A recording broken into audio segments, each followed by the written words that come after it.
दुसऱ्या वाटा काय गाई एका वाटेला काढून देतो, गाई इकडं चिमचुमूर वाडगे काढून देतो आणि सांगतो इकडे चिमळीची वाटे इकडं गाई पळवितो एका वाटे सांगे दुसऱ्या वाटा, गाई पळवितो एका वाटे सांगे दुसऱ्या कळीचा काटा कुळचा चोरटा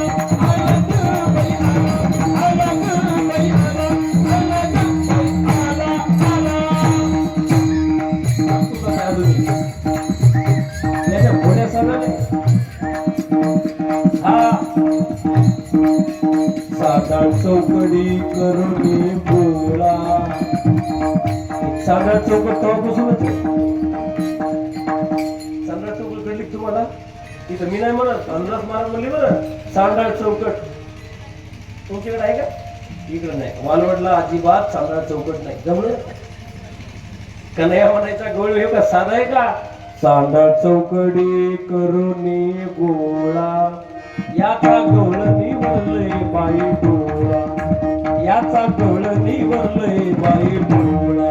गवळणी रागवल्या गवळणी म्हणले लय दाड आहे ना एक काम कर ना आता याला बडवा धरून बडवा तरी जया दुधाचा राडा,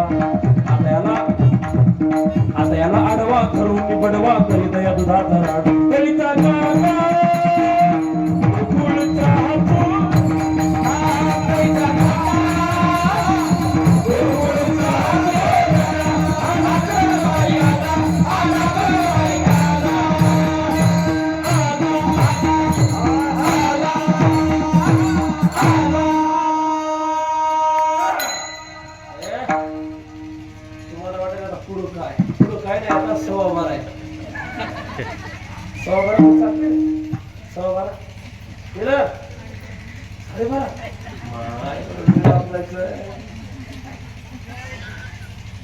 कन्हैया बाई बाप अनेक प्रकारच्या लीला करतो, अनेक प्रकारच्या तक्रारी यशोदेकडे अनेक प्रकारच्या याच्या तक्रारी काही साध्या नाही ना याच्या इतक्या गवळणी गोडे काही गवळणी याला नडतो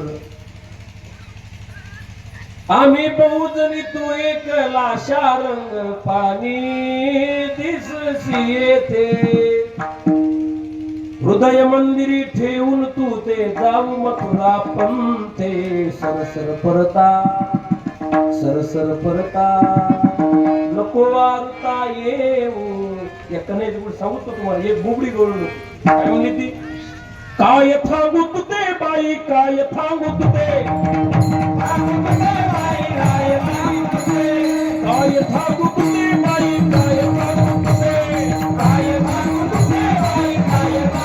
ते यशोदा म्हणली काय झालं ती बोबडी गळून सांगते ऐकलं येत होते काय झालं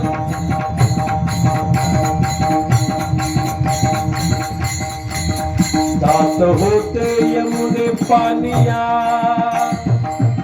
वाटेत भेटला सावला दैवल टोपी मयूर तुझाची खाद्यावरी काबला काय थांबते काय थांबते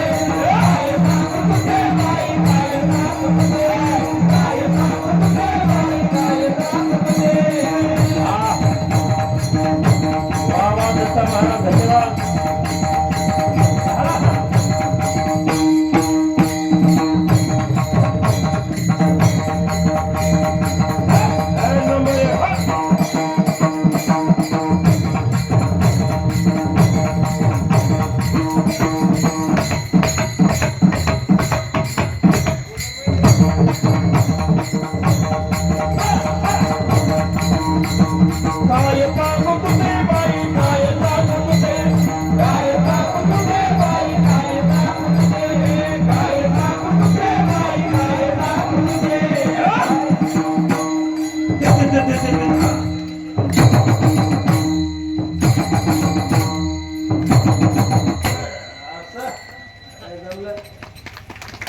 मला ती पुढं काय म्हणली गवलन पुढचं काय आता सरळ सांगू ती गवलन म्हणली मी यमुने त्या पाण्याला निघाली होती पण काय झालं दात होत यमुने पानिया वाटेत भेटला थावला कोणता थावला कृष्ण वाटेत भेटला सावला कसा होता?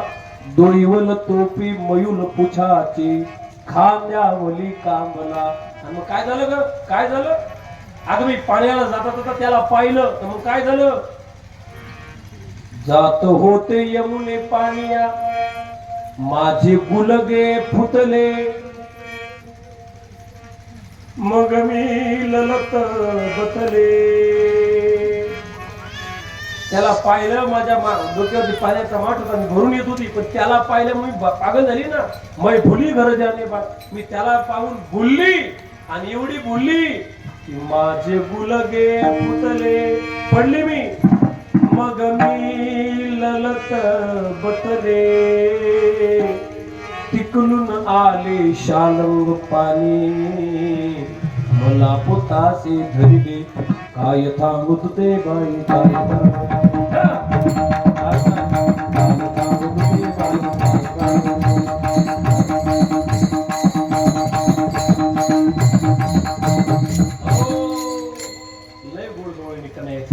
अशा प्रतिक्रिया करू लागला. एक दिवस सर्व गोपाळ खेळायला गेले आणि खेळता खेळता गोपाळाची भांडणं झाली. भांडणं आपली होतात त्यांची होतात. गोपाळांची आणि कन्हैयाची भांडणं झाली ना.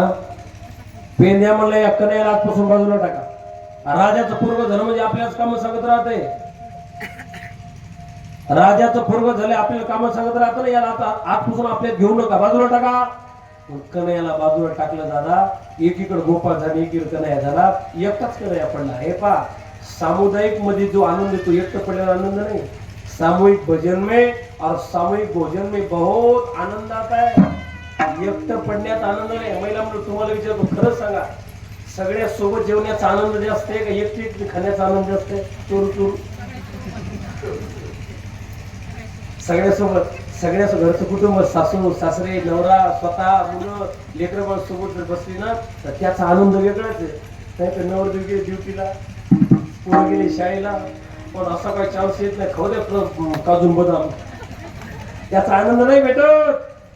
तसा कन्हैया एकटा पडला एकटा. कन्हैयाला वाईट वाटलं. अरे माझे गोपाळ मला सोडून चालले मला बोलत नाही. माझी कट्टी धरली ना. कन्हैया जवळ आला. जवळ आल्यावर पेंद्या म्हणला एक किशन्या चला बाजूला आमच्या सोबत यायचं नाही. तुझं ना आमची कट्टी आता तुझी ना आमची दोन नाही कट्टी ना बाजूला हो. कन्हैया म्हणला असं नका करू मला तुमच्यात घ्या. पेंद्या म्हणला जमणार नाही बाजूला हो. गोपाळ ऐकत नाही. जगाच्या मालकाच्या कन्हैयाच्या डोळ्याला धारा लागल्या. रडू लागला कन्हैया. गोपाळाने बाजूला टाकलं म्हणून कोपरापर्यंत हात जोडले कन्हैयाने. का? गोपाळ जवळ घेत नाही म्हणून कोपरापर्यंत हात जोडले आणि जगाचा मालक हात जोडून काकुलती बघतो गोपाळांचे पहिलं चरण.